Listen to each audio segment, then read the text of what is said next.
Nak cakap pasal gaji lah. Sekarang ni the gaji minimum is RM1,700. Yep. You rasa is this relevant ke? This RM1,700 is it still relevant dekat Johor Bahru, kat KL? Maybe dekat negeri lain maybe yes, tapi in KL Johor Bahru boleh hidup ke dengan RM1,700? Susah.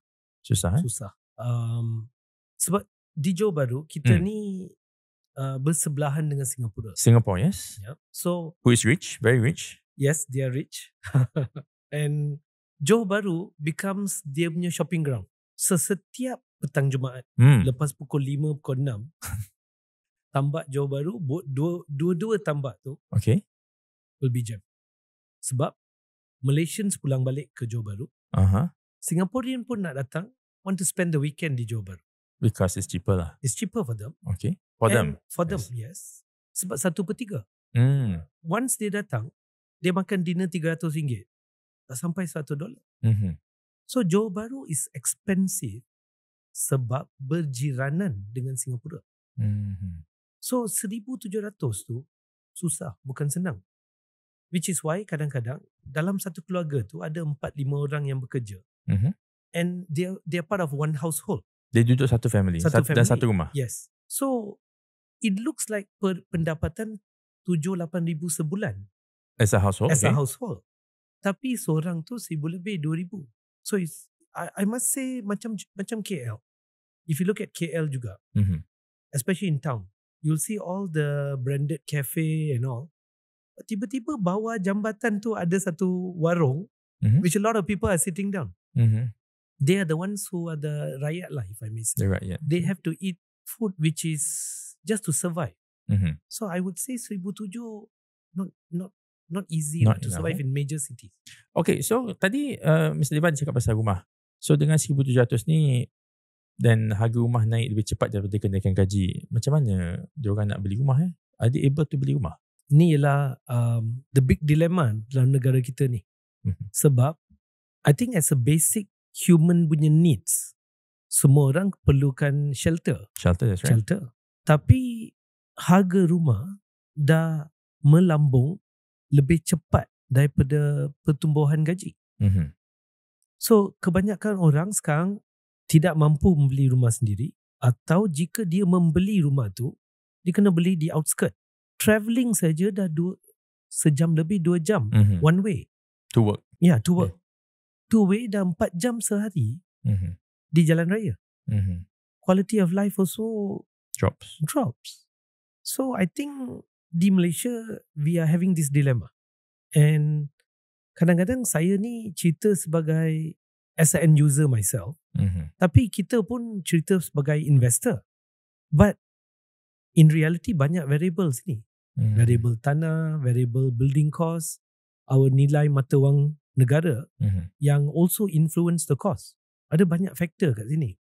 Tapi what I would just suggest to quite a few of the youngsters today, yang kadang-kadang dia orang under pressure daripada family. Belum beli lagi ke rumah? Selalulah balik kampung tanya bila nak beli rumah. Along dah beli, cousin dah beli. Correct. So kadang-kadang kita pun terjerat in a way sebab keluarga asyik tanya je. And this is where kadang-kadang kita buat kesilapan. Kita membeli luar daripada kemampuan. So what I would say is mungkin kita kena buat hybrid sikit. Mungkin we plan for our purchase by renting dulu. Sebab kadang-kadang a lot of Malaysian dia fikir kalau renting tu rugi. Kenapa kita bayar untuk somebody else to finance dia punya property? Kadang-kadang I think we need to tengok mungkin kalau jika tak boleh beli sekarang, kita beli kemudian. Tapi we plan by renting dulu. But semua orang punya mindset tak boleh ambil macam tu. So mungkin option pertama ialah beli di luar bandar, tapi you incur travelling cost. Atau kedua, you ambil one step at a time. Sengaja renting dulu, delay your purchase. Actually ada pengalaman di mana ada orang minta seseorang ni beli rumah di Kelang, travel all the way to KL, 2-3 jam, waste your time on the road, just because dia tak nak orang tu pergi menyewa kat KL.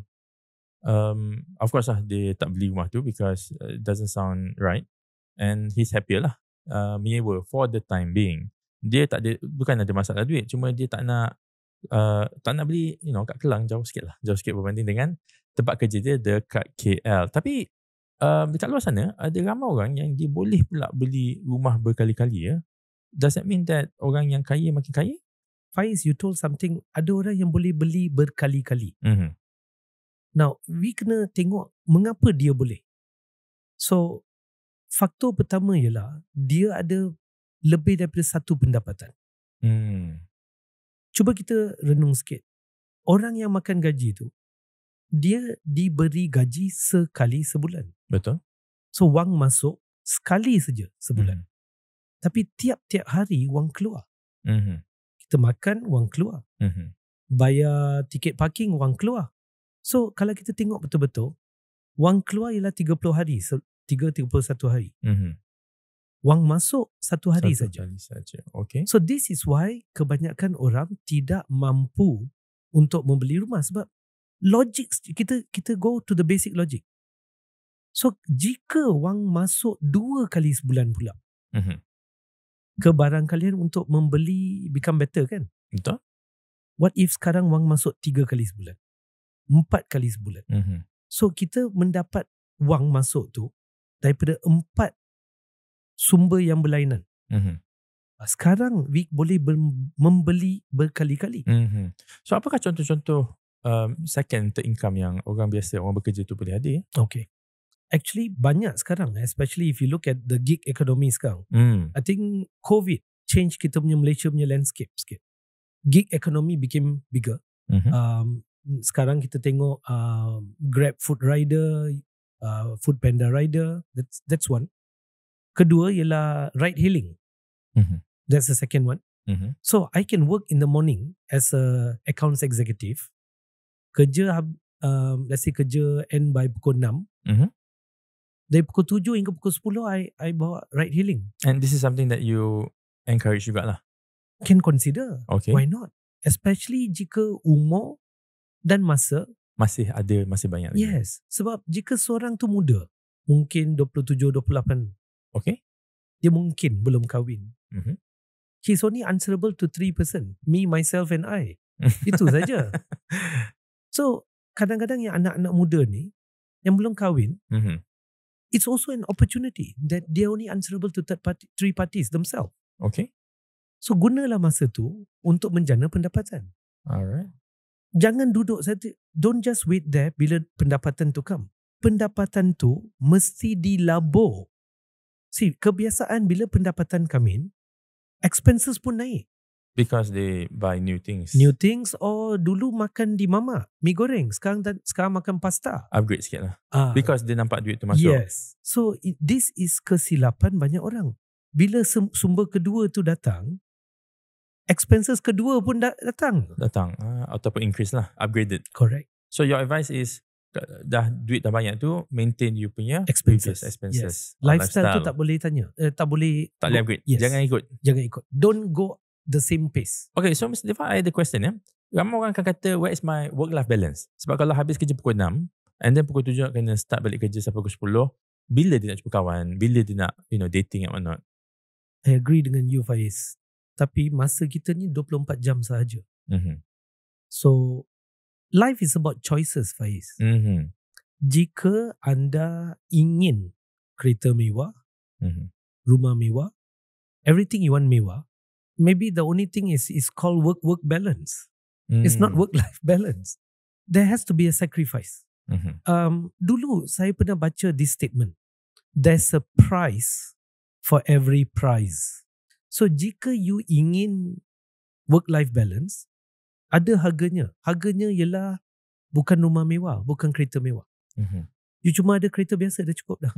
Dah cukup. Sebab you nak transport. You're not looking for lifestyle. Then can, no problem. Tapi orang yang inginkan kereta mewah, rumah mewah, dia kena kerja lebih lambat sikit, lebih lama sikit. In a day? Atau dia kena kerja lebih daripada satu sumber pendapatan. Macam Faiz sekarang. Kita hari ni public holiday actually. That's right. Tapi Faiz bekerja. You boleh duduk dekat rumah sekarang watching TV sebab cuti am. Tapi you choose to kerja. So you are paying the price. That's right. For your price, which may come later lah. Yes. So does this also come into play? Delayed gratification? Yes, you're right.